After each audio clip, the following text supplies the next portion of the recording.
Hi, I'm JD Fox, and it's December 25, 2015. And in celebration of the season, I thought I'd bring in an extemporaneous tale. And we'll see how it goes. And as extemporaneous tales go, since it's improvised, if there's gaps or if there's problems with it, so be it.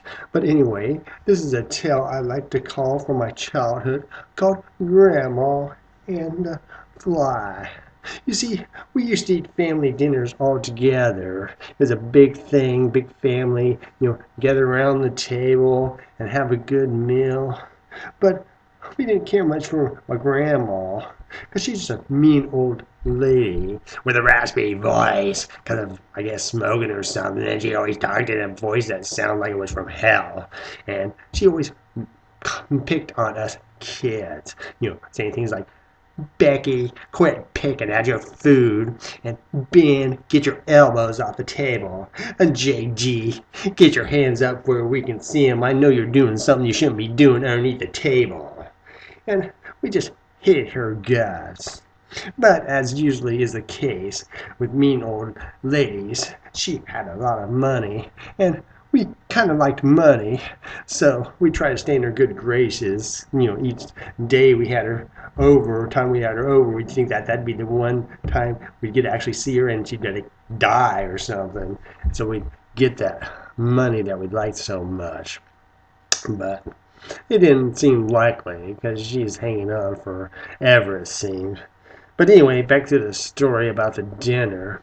We were eating there and everything was going all good and nice and polite. And, food was the typical, turkey and mashed potatoes and corn and casseroles and biscuits. And we were eating things up when all of a sudden my grandma started making these noises.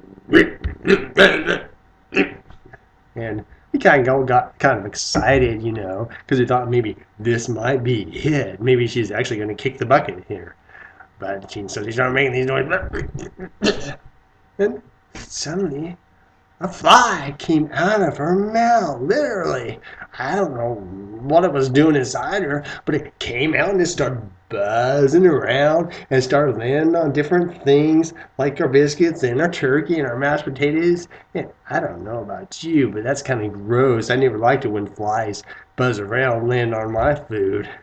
And especially thinking about that fly being deep inside my grandma's gullet. That just made it all the more disgusting. So we really didn't know what to do.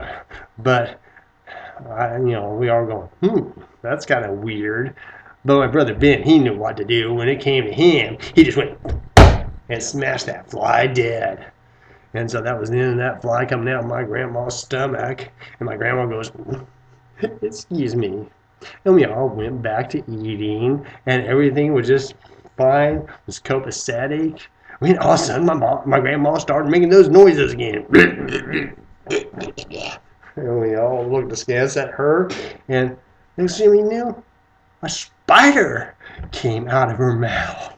Can you believe that? A big old spider, and it hit that table, and it skittered right across the table, and it plopped itself down into my sister's lap. That's the funniest thing. My sister don't care much for spiders in general. And she especially don't care much for spiders that skitter across the table and plop onto her lap. So she jumped up, and that spider went flying over the room and then on another part of the table, and there was quite the commotion there at the dinner table. And my brother, Ben, he knew what to do in that case too. He was going to try to smack it, but he wasn't fast enough. And the spider took off the table and ran across the room. And Ben started to get up, trying to chase after it. But my dad said, no, Ben, leave it be. And he made some kind of lame joke about what a tangled web we weave. And my mother laughed politely. But, it's kind of corny. That's an overused phrase. But the spider disappeared into another room, and my grandma said, excuse me, and we went back to eating our dinner, trying to make the most normalized of the situation that we could. But it wasn't that much longer though before again my grandma started making these kind of noises, and this really sounded like something was got a bug in her throat or something even larger than that.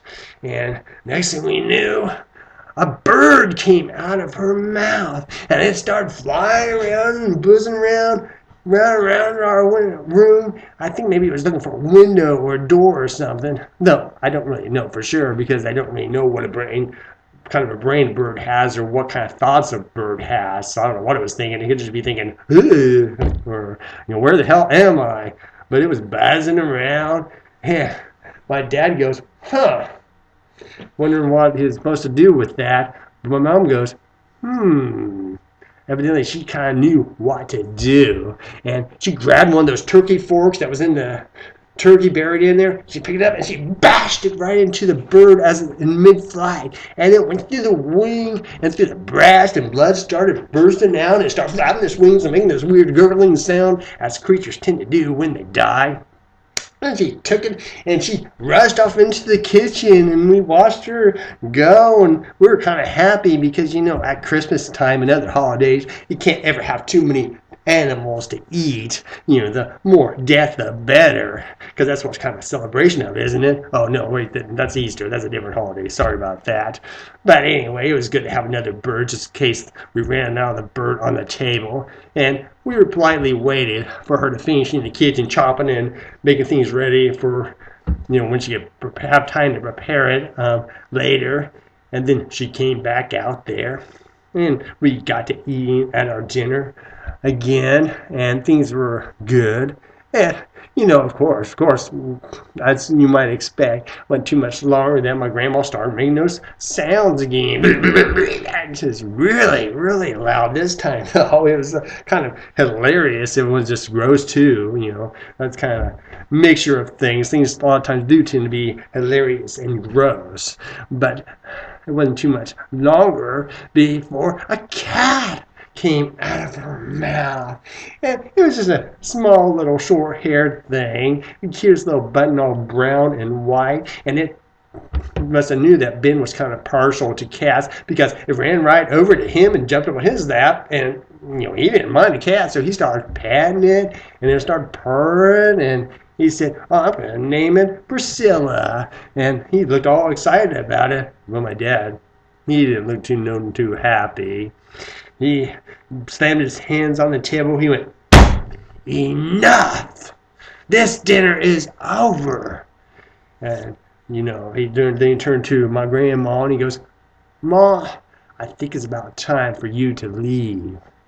Becky and I glanced at each other. Then we looked back at Dad and we begged him to stay. Told him how much we loved our grandma and how dinner wasn't ruined. We could still have a good dinner. And please, can't she stay? Let's keep on having dinner.